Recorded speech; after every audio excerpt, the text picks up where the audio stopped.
子结婚，现在老实了，不吼了。他刚刚去咬傻狗子的荔枝，被傻狗子生气了，叫他哇哇叫，笑死。好了，别打了，出门了。好了，别打，过来，出门了。刚准备出门，又下雨了。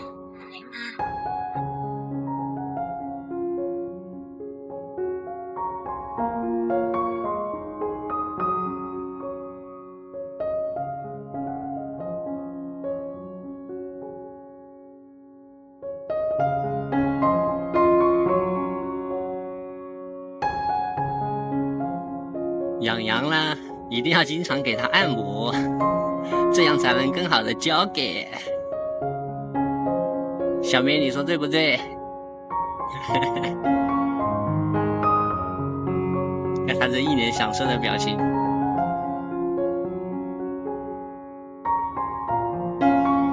小公羊终于恢复了，敢爬石头了，可以。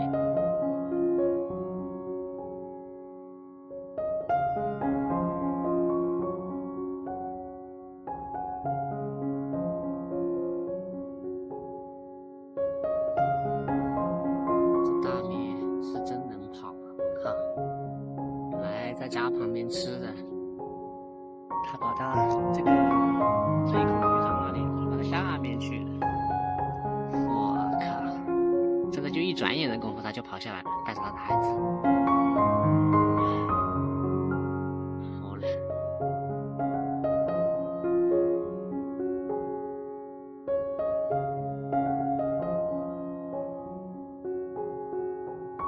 好家伙！2个小时不见，他变成这屌样了，真服了！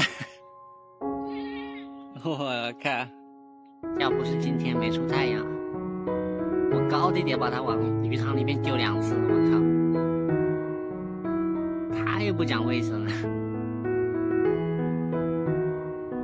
给你们看看仙境。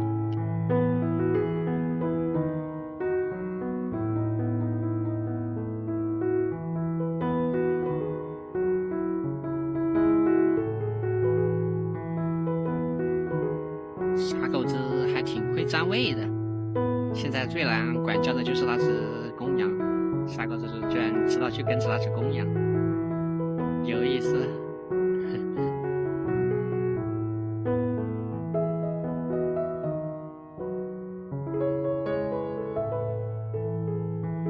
说到这家伙要改名了，要改成黑胃狗才行了。黑胃狗。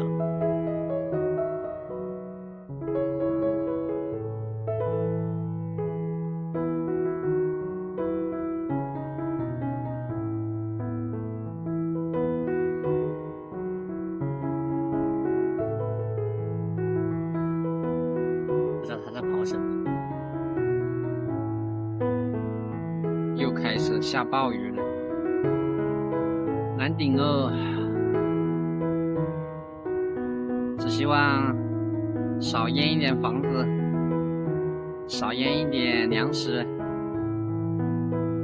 虽然我们这边基本上淹不到，但是其他地方都已经是洪灾了，真的难顶。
还是